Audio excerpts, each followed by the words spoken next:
You are about to go on the markets with Sonoma Wealth Advisors. Happy Friday, happy summer, happy July. I hope we're having a great week so far. And we're going to check in on the stock market with Chris Sipes, CFP, one of the managing principals of Sonoma Wealth Advisors. What are we talking about this week? Spider-Man, I guess. First of all, we're hitting inflation this week. What's really going on with inflation? What is truflation? We're going to look at the shocking number of countries that still have limited internet access and which asset class is more than doubling U.S. large cap stocks in 2025. Here's a spoiler. We've told you about it before. And also, we're going to ask the question, is the market a Spider-Man meme? And what does that actually mean? But first, let's get things started with the introduction.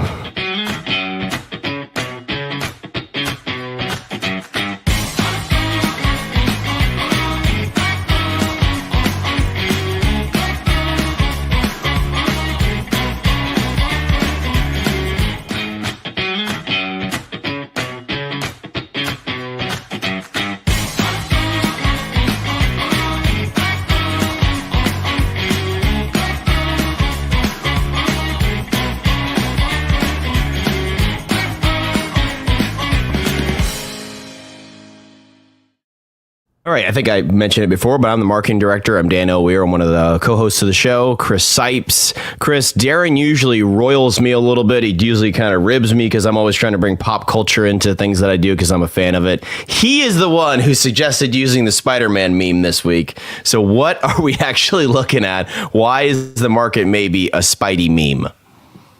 Well, so what we're looking at is the Spider-Man meme where, you know, the two Spider-Mans get out of the police truck and they're pointing at one another like, wait, it's you, right? You know, and the one person, to clarify, that is Jay Powell. The other one's unmistakable. Everybody knows the other one, Mr. Trump. And there's been a lot of finger pointing, and Mr. Trump feels that Jay Powell is keeping the interest rates too high for too long. Of course, that leaves out some nuance in the fact that it is a voting situation. There are members of the Board of Governors that vote on the rates. Also, you know, the president's thrown out the number 1% many times, which seems a little crazy given that 1% would be kind of like an emergency type level of interest rates when the economy doesn't seem to be in anywhere close to an emergency. So I don't know, the market really isn't taking it very seriously, it seems like. I guess at this point it looks like Mr. Powell's going to serve out his term until I think it's May of next year, and that the betting markets are expecting Waller to be the next Fed chair. And Waller has been pretty consistent through many different presidential administrations. So I think the market would be okay with Waller if it was Waller. You know, so as long as the independence of the Fed is maintained in the market's eyes, I think that's the most important thing. And we're talking about Christopher Waller. He's one of the Federal Reserve's governors already. And I think the idea here is that, you know, Trump's saying that the market's doing what it's doing because of Powell and the economy's doing what it's doing because of Powell. And then yet on rumors perhaps that Powell might resign, you know, the market itself kind of responding negatively to that. You know, it didn't really seem to particularly like that. Similar to when rates were dropped, I think it was last year, by the Fed, but then rates actually went up. So it's a little bit of some finger pointing going on, and really just such a great meme. It's from an episode of the animated series from like, I think it's the 60s even. One guy dresses up as Spider-Man, then you have the real Spider-Man, and they're both with a suit, and they're both like, I'm the real Spider-Man. You're the fake. No, you're the fake. And that's a little bit of what we're dealing with right now. All right, so we are, as I said, Sonoma Wealth Advisors. Our family of brands includes Fermata 401k, Fermata Tax Advisors. We have some of our fast facts there on the left. We're a financial advisor, and this is our show on the markets. Let's dive in, Chris, with more humor. Yeah, this is a great meme from Hedgeye. When it comes to investing, we cannot direct the wind, but we can adjust the sails. Of course, it's the famous adage around sailing. And I personally love to go sailing, so this is a good one for me in the way you approach investing and the mindset that you should have. And the one key I like here too is the word adjust, right? So many times we want to make wholesale changes to our portfolio. Something about it we don't like. We want to start from scratch and go a totally different direction. And that tends to be the wrong decision for most folks because you tend to make that decision when a strategy is kind of going through its trough. Every strategy is going to have its pros and cons. Every strategy is going to do well sometimes and then not well other times. And what you don't want to do is jump out when it's doing poorly right at the time when it's about to turn the corner. So making adjustments sometimes can be the best way to go because you still feel like you're taking action, but you're not making huge sweeping changes. Which kind of leads to the second quote here from Larry Swedroe, who's written a lot of books, and he's kind of I think he still works for a wealth management firm. I could be wrong. He might be retired now, but he's been writing papers and been kind of a thought leader in the investment world for a long time. And he says a good strategy is when you know it before the fact, not after the fact. One should never judge a strategy by the outcome, but by the quality of the decision. And so Annie Duke, the famous poker player, talks about this in her book, which I'm blanking on the name of it right now. I think it's called Thinking in Bets, if I remember correctly. And she talks about in there how, if you equate things in life to a poker match, a lot of times you have to make a decision based on the probabilities, because there's never the outcome is only apparent in hindsight. But when you're looking forward, there's a range of possibilities that can happen. And so I think she uses the analogy of if you drive through a stop sign with no seatbelt on, and you make it through. There happens to be no other cars coming through that hit you at that time. Was that a good decision just because the outcome turned out to be okay?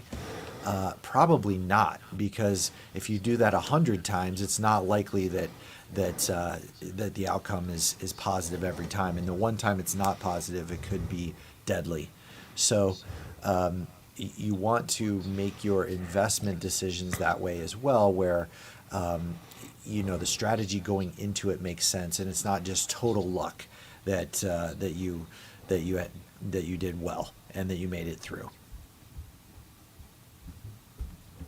All right, so we got the sentiment indicators this week from AAII. We're still a little bit bullish, a little bit on the bullish side.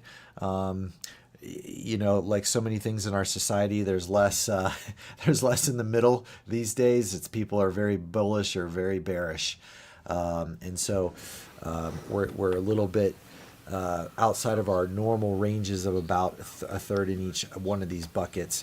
The CNN Fear and Greed Index still is at 75, which is just the beginning of extreme greed. So it's just dipping barely into the extreme greed zone, which is unchanged from last week. Now that one isn't a, hey, how do you feel about the markets? That is an actual positioning of 7 different indicators within the market where they come up with that number. And then we've got Bitcoin at 73, which is greed, up slightly from 71 greed last week. That's after we got the Genius Act passed this week, which is going to be more crypto-friendly regulation, at least my understanding on the surface of it, and around stable coins and backing of those stable coins, and trying to make electronic payments supposedly more efficient. And so Bitcoin has gone from the crazy, weird asset to now it's been in an ETF. It's being accepted by the man, including the government. So full circle for Bitcoin now. which is a surprise, by the way. I did not expect to see that. I mean, from my understanding with the Genius Act, it's not necessarily like accepting Bitcoin, but the fact that they're putting regulation around stable coins and such. I think it's more of an acknowledgement of crypto and an acceptance of crypto as an asset class. So consumer sentiment, we got an uptick in consumer sentiment today, specifically around inflation. Now, this chart is not that chart, but the University of Michigan does a sentiment survey and asking people what their expectations of inflation are over the next year, and that bounced back, meaning that people have a lower expectation of inflation, and it's one of the biggest bounces in the history of the survey, in a positive direction. So people expecting less inflation. It's been kind of a manic survey here lately where people are kind of all over the board, and you can tell that by overall consumer sentiment here. If you look at this on the long term, Dano, we're roughly where we were at the bottom of the great financial crisis in 2009, 2010. Now imagine that.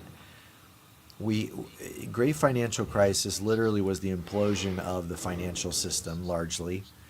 And we've gone through nothing of the sorts here with the market, at least in the U.S. stock market. Now, I think you could say the bond market's been hit that way. I think you could say the real estate market's been hit pretty hard. So there's areas and pockets of the market that have felt a lot of pain.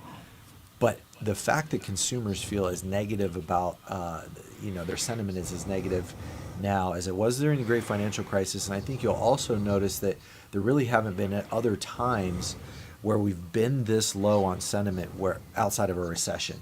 So those gray shaded areas are recessions, and you tend to see these big drop-offs and the extreme low feeling sentiment only in recessions, and somehow that has not been the case with this one. And look at the dot-com crash, late 90s into 2000. Look how high that was, and there's so much similarity right now in the market with overpricing that it just in that time, you can just eat not only with what they were overpaying for stocks, but then also the sentiment too is like just a really euphoric feeling heading into the year 2000. And it's and just nowhere near ever hitting that point ever again. Yeah, it's wild. I blame the internet. My most I guess vivid recollection of that time was the whole Y2K thing, and how all the computers were just going to shut down at the end of '99. Because they couldn't figure out how to read 2000. You remember that big scare? And then it was totally, I mean, it was the fears that people are having, everything that you're hearing about AI right now, right? Everything about all the jobs it's going to take and all the terror and all the God knows what. It was that level for, we don't know what's going to happen when the date rolls over back to 00. It was like, it was that level of panic. It was going to be the nukes are going to go. It was going to be all your money's going to be gone, and nothing happened. So that we know about. Yeah. And that's the whole concept of the black swan events. The black swan events are the ones that have the biggest impact on the markets, and they're the ones that nobody sees coming.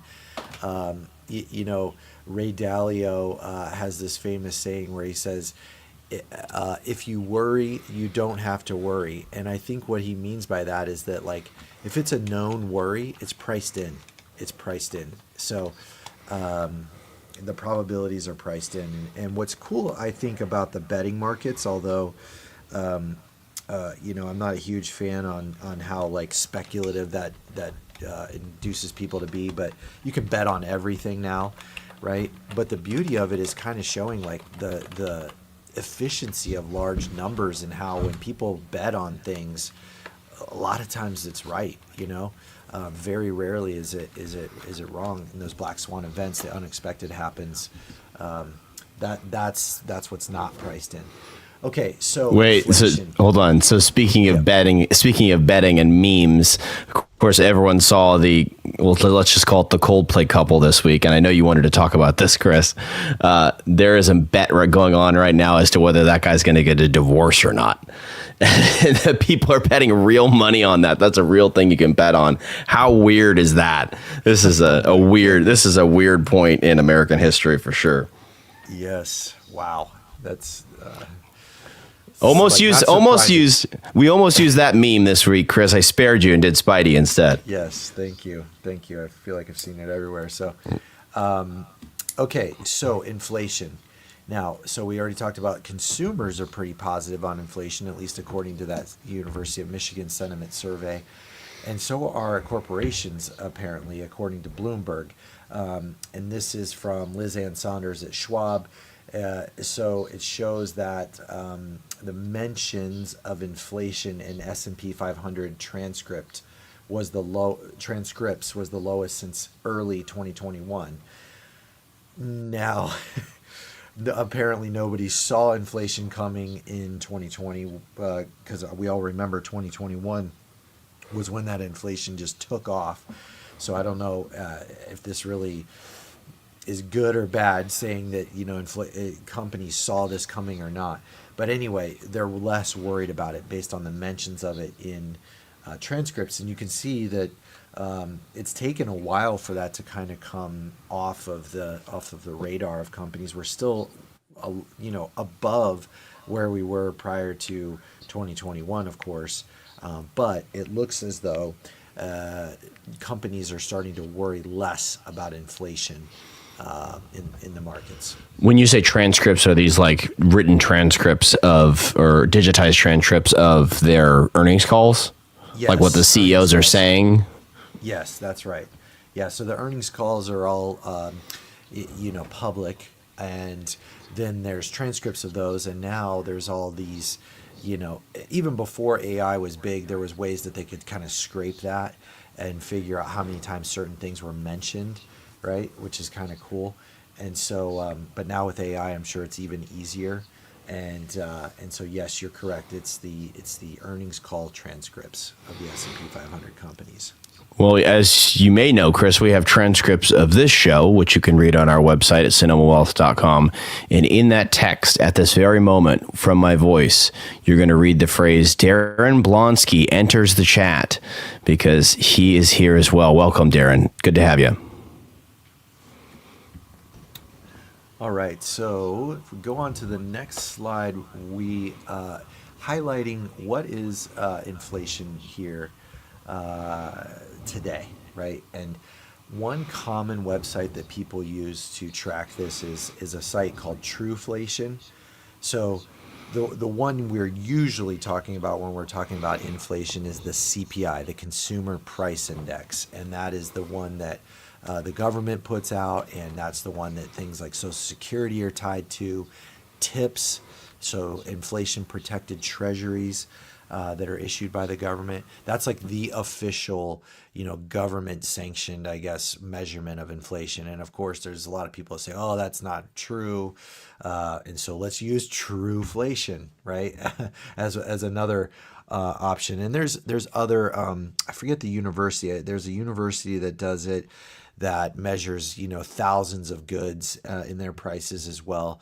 So anyway, truflation at a roughly 2%, so right at the Fed's target these days. And why do people care so much about inflation? Well, a couple reasons. One is because it's one of the two things that the Fed policy, it drives Fed policy, right? So we started the show talking about should Powell be lowering rates or not? Well, one of the things that they have to keep an eye on is what they call price stability, which is i.e. that we don't get too much inflation and that we don't get too much deflation. And then the other thing is full employment. So they want to make sure that the unemployment rate stays low, which seems like we're there, right? We have a very low unemployment rate. The inflation rate, at least according to Truflation, is at least in the ballpark of the Fed's desired wishes. And so, to me as a market watcher, do I look at that and say, okay, we definitely need like emergency levels of low interest rates to me, I look at that and say, I don't know how you could say that. We're not getting deflation. If anything, there's a tick up in inflation, a slight one, but there's a tick up. So that wouldn't argue for easier money. And then we've got the unemployment rate is still very low. So that doesn't argue for easier money either. And so where's the argument for an emergency level interest rate of 1% to the market? I just don't see how that is being communicated. Darren, how do you feel about that? I think it's dead on. I don't think. Well, one, I don't think that we get accurate numbers on inflation reported to us. I think, and I think the other thing about inflation too is that I'm getting a repeat back from your mic, Dan. When it comes to inflation, one of the challenges with it and measuring it effectively is each of us has our own basket of stocks or our own basket of goods that we buy, right? So each of us has a personal inflation rate. So debating about where inflation actually is on a micro level is kind of nonsense. But I generally look closer to the truflation rate than I do the CPI.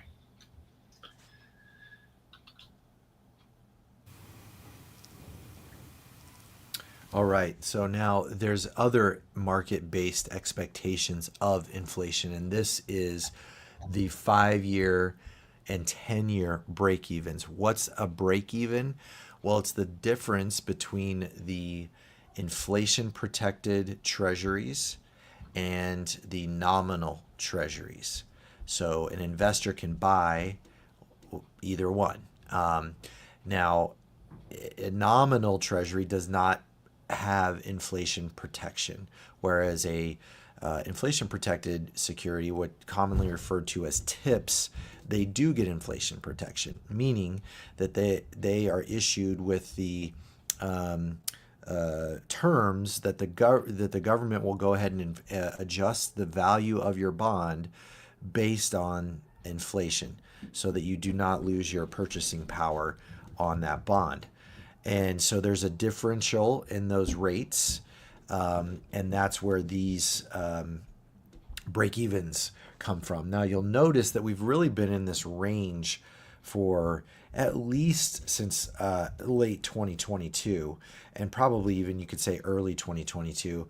Now, it's been a little noisy up and down, but overall, we've been in a sideways motion here on the inflation expectations over the next 5 and 10 years due to the market.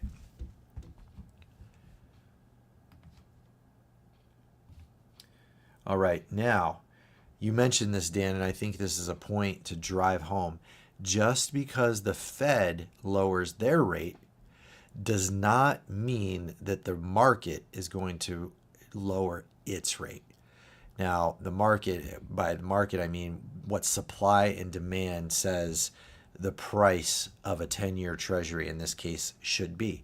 To illustrate that, where you see that red dot is where we lowered interest rates in 2024, and the Fed lowers their rate, the Fed funds rate, which has a lot of influence over the short end of the curve or the short-term interest rates, but it does not control interest rates. The Fed cannot do that. They can influence it, but they don't fully control it. And so the market, when that happened, what you can see on the purple line is that the interest rates went down initially, but then just went right back up and have kind of gone sideways. And so things like mortgages, as an example, car loans, credit cards, et cetera, most of those rates are somewhat tied to what the U.S. 10-year Treasury yield is, because that's considered an intermediate term investment that has the credit backing of the United States government. And so, if you think of a lender, if they can go lend money to the government at a certain price, well, if they're going to go lend money to Joe Schmo that wants to buy a car and has a 600 credit score, they're probably going to want a little bit higher rate of return than they would get on a treasury. And so so those rates are always going to have a spread built in for those people that are borrowing. Chris, do you think specifically, I believe it was in October and it was right before the election when they dropped that rate. Do you think that's the market saying like, yeah, we're not biting. Like, we know you dropped this for possibly political reasons and we know you're just going to yank it back up. We're going to keep rates high while we can. Is it, I mean, what does that sound like to you? Does that sound reasonable? I don't necessarily think that the market cares about the politics per se. Like, it wouldn't be pegged to one thing or another. I'm sure there's a lot of market participants that think that. However, in terms of like how these bonds are priced, it's more complicated than that, because it's you've got economic buyers and non-economic buyers. So people that have to own them versus people that are buying them for certain reasons, right? And so the other thing is, if you get more growth, interest rates are higher. So if all things being equal, if there's more demand for money in the market, if there's more growth, the higher the demand for the money, the higher the price is going to be. And so higher interest rates most of the time reflect growth. And so there's that. There's also the fact that the U.S. government's fiscal situation isn't the greatest. So people aren't too keen on, lending money to the U.S. government for 30 years at 0.5% anymore, like they were in 2020.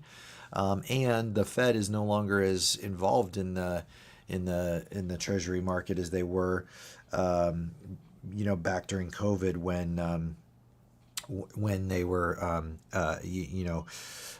implicitly backing, corporate bonds and such. So, so there's a lot of different factors. No, I don't think it has to do with the fact that the market's like, oh, you just did that to try to goose the market before the election. I don't think less about the political aspect and more about that they can just tell it's short term. They can tell that, this is just, versus COVID where it's clear like, hey, we slammed this to the floor and it's not going anywhere. That's what I mean. Yeah, absolutely. So, I mean, usually lower interest rates are in response to some sort of crisis, that is usually when you get lower interest rates. And I guess what I'm saying is, bottom line, I don't see the crisis right now. I mean, if you look at the 2-year Treasury rate versus the Fed funds, yeah, there's a little extra spread in there. So maybe they're a little tight. So maybe they need to come down a quarter or a half. But to say that they need to go from where they're at now down to 1, especially if they did that overnight, I think that would be a massive shock to the market and not a good thing. So anyway, higher interest rates, higher inflation expectations. There's all the things that everybody knows that we're all afraid of happening. Now, what are some things that could be driving that inflation lower? Well, this is from Gallup by way of Liz Ann Saunders at Schwab. And she says, in 28 countries surveyed in 2024, less than 50% of adults reported having access to internet via mobile phone, computer, or some other device. 83 countries have at least 80% access. So you can see here the areas of the world. And what I thought was so fascinating about this was India being one of the countries with less than 50% access. And of course, that's one of the largest countries in the world by population. And so you think about the potential productivity gains of introducing something like the internet to a massive portion of the global population. Those productivity gains could drive prices down. It could create deflation. Technology tends to create deflation because people can do things faster and cheaper than they could before. So I think this, along with, of course, all the gains in AI, and it's kind of crazy to think about, where we're at in the developed world and talking about, sentient beings being created through AI. And then you've got the other half of the world that doesn't even have a cell phone yet, right? So there's a huge potential for this to create a lot of deflation globally over the next 5 to 10 years. The other piece is housing, and we look at the housing index, the National Association of Home Builders. That's the NAHB housing index, and what this is based on is a monthly survey of the National Association of Home Builders members, and it's designed to take the pulse of the single-family housing market. The survey asked respondents to rate market conditions for the sale of new homes at the present time and in the next 6 months, as well as the traffic of prospective buyers of new homes. Now, look at this chart and see that we're like, outside of recessions and outside of probably the biggest recession in housing market history, which was during the 2008 collapse, we've not seen the sentiment this low in the housing market. So we're seeing a big slowdown in housing, and this being a big part of how they measure inflation will have a huge impact on the inflation numbers. And not only the government's measurement of inflation, but I think the average person's measurement of inflation is largely tied to housing and housing costs, given that it's the largest expense for most of us. So if housing prices start to come down a bit, or incomes start to catch up to those housing prices, that's going to have a massive impact on inflation. Darren, you want to take a moment and show us what happened in the charts this week, or would you like to talk maybe about the Genius Act? You really want to cue me up for the Genius Act? I can. The one of the funniest parts when they signed it earlier today, though, was that I thought was pretty humorous, is that Donald Trump was like, "Yeah, this new act is so great," and they named it after me, of course. And he said it with a straight face, which I thought was pretty funny. Classic. Classic, exactly. But anyway, yeah, let's go ahead and I'm going to share my screen here. Let me get that going for us. All right, so let's talk S&P 500 to start. Let's see, is it, there you go, we can see it. So now, a few weeks back, we talked about how things were going to break out to all-time new highs in the S&P 500, and we saw that really starting in this area on the chart, right around the 6,000 mark, and then we broke back above it. What I'm waiting for now is we've had a nice little run, but I'm waiting for that test to come back into that 6,000 mark, which is right around here. That's the next spot that I think we need to see to make sure that this breakout is going to continue. Oddly enough, I think it's very likely that that breakout is going to happen, or that breakdown. I think we could probably see that around the September timeframe. I think generally August tends to float higher, but we'll see what happens. But I guess if we're looking at this from a timing perspective, not that we're timing the market, I think we're going to see kind of a nice August, and then I think we'll see a correction in September. That's what the charts are kind of leaning up for on the S&P 500. So if we look at the S&P 500, what's driving the S&P 500? Well, again, it's the mags, right? The Magnificent Seven stocks are ripping, and they're right below all-time new highs. They're driving the predominance of the market concentration. You can see these big squares here on our heat map continue to stay large and growing. So as long as these guys are growing, then the market's going to keep moving. We have a very concentrated stock market at this point, which is problematic long term. Eventually, we'll probably get some type of correction. Eventually, we shall see. One of the things we've been watching really closely is that 10-year. The 10-year is the crux of much of the debate around Powell and Trump in the media that you're hearing. Trump is trying to get this 10-year to go down, and Powell as being resistant to lowering that rate. So the market's really watching that area. But then you go back to the inflation argument and whether or not it makes sense. The feeling is that with the tariffs, that there'll be a lag and then inflation will kick in. We're not seeing any significant movement there yet on rates going up or down, but really we've just been in this sideways channel here for a while. So when we see something happen with the rates, then you'll start seeing things improve in the bond market. So our diversified investors out there, the bonds still have not been doing very well because of that. Albeit we did have bonds go up a little bit today. The fact that it kind of broke out, then broke back down, is not particularly a good look for the bond market. But I actually do like the close today on the bonds, that we've gone down. We kind of tested this area and we're back above, and we closed above this downward trend line. That gives me some hope that this 10-year actually might be coming down, but don't feel particularly committed to it until I see that line on that trend line hold. NVIDIA really hit the play button this week. What's interesting is this chart used to look an awful lot like some of the blow off top charts that we used to see, and but it's kind of invalidated blow off top charts that we've talked a lot about in the past.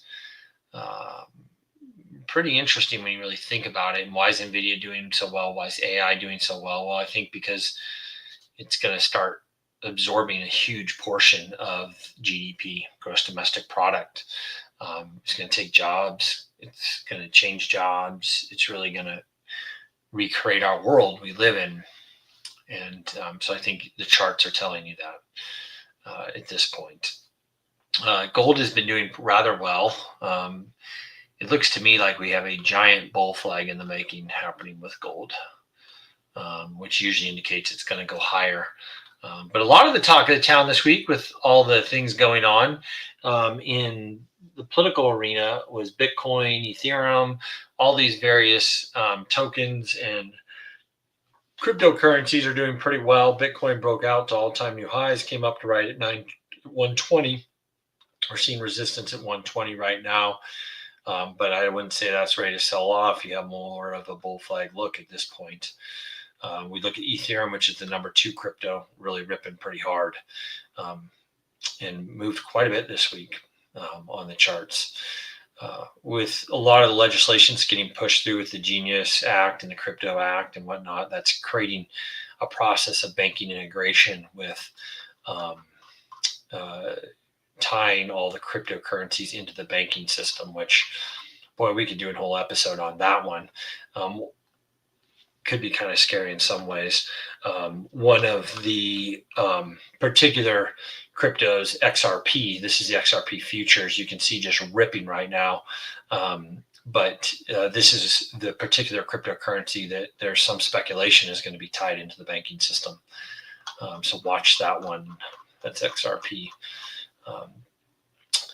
So overall, I'd say the market looks pretty strong, pretty good. I think we're in for a kind of float higher August coming up.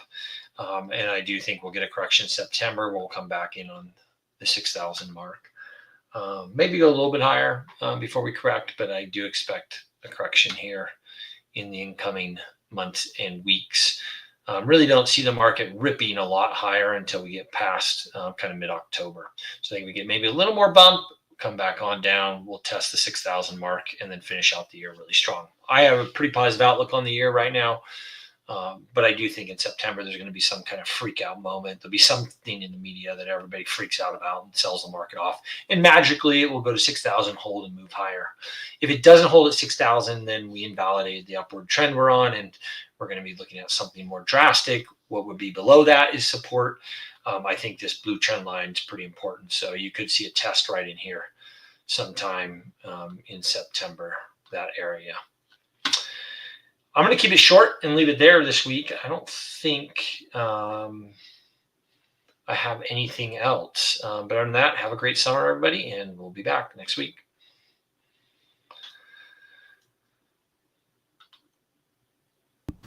All right, Chris, you want to jump back in on this next slide?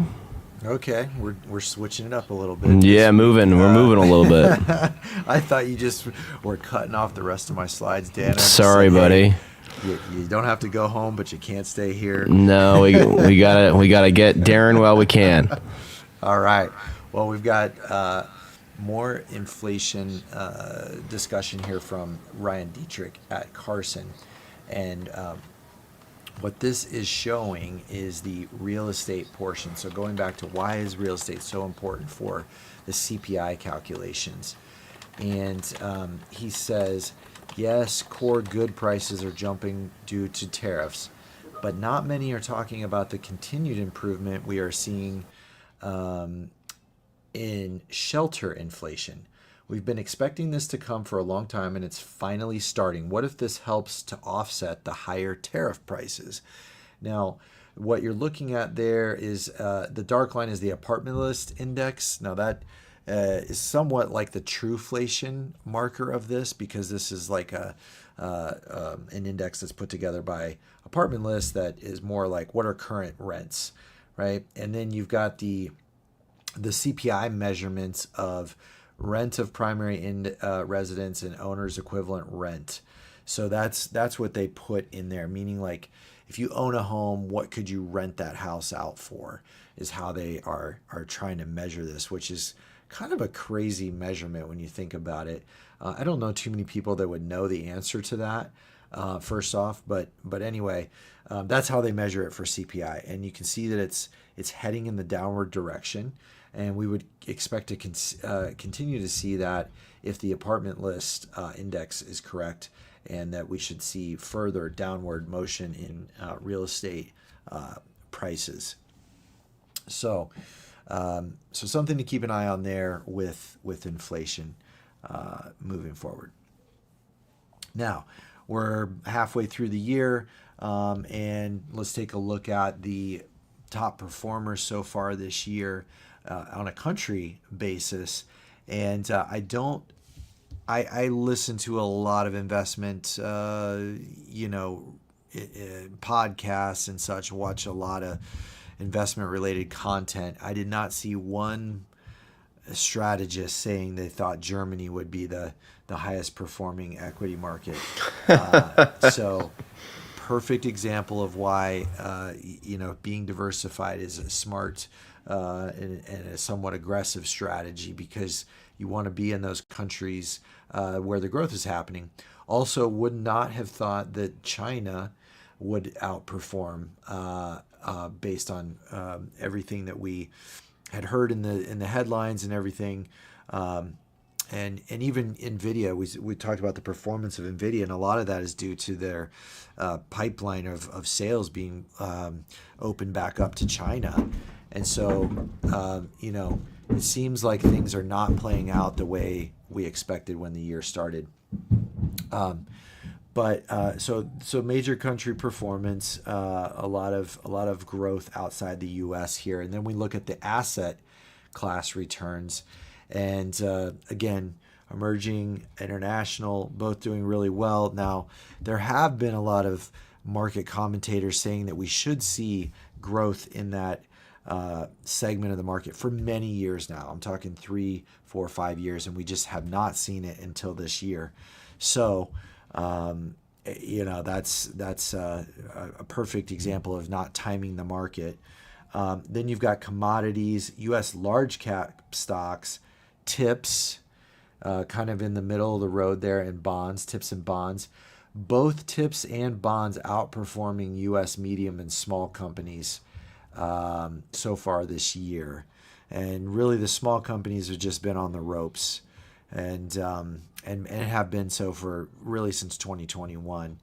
And so we'll see if that starts to change moving forward, because if you look now at relative valuations using price to earnings ratios, you can see that the U.S. large caps continue to be priced fairly highly relative to where they've been priced historically, and also relative to small and medium-sized companies in the U.S. So the gold is the medium-sized companies, and the gray is the small companies, both trading at roughly 17 and a half times earnings right now, which is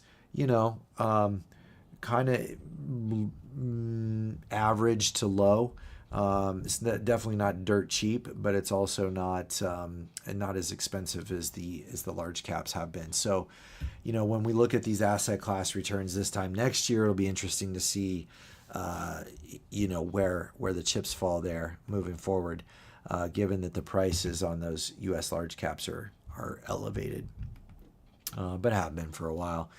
Now, with bonds, finally, the flip side of all this, well, rates are higher, right? So if you're a borrower, that's not great for you. But if you're a saver, that's been a good thing. People that are in money markets, people that are in both short and long-term bonds can now finally get a yield, which is something that you couldn't get even a few years ago. And really, since the great financial crisis, it's been tough to get any type of yield out of bonds. So a lot of investors have been asking themselves, well, why even hold bonds, right? And this is a graphic showing the win ratio, basically how many years out of 10, or what percentage of the time do you get a positive year. And this is going back to 1990, so 35 years. And you can see the further to the right you go, the more bonds you have.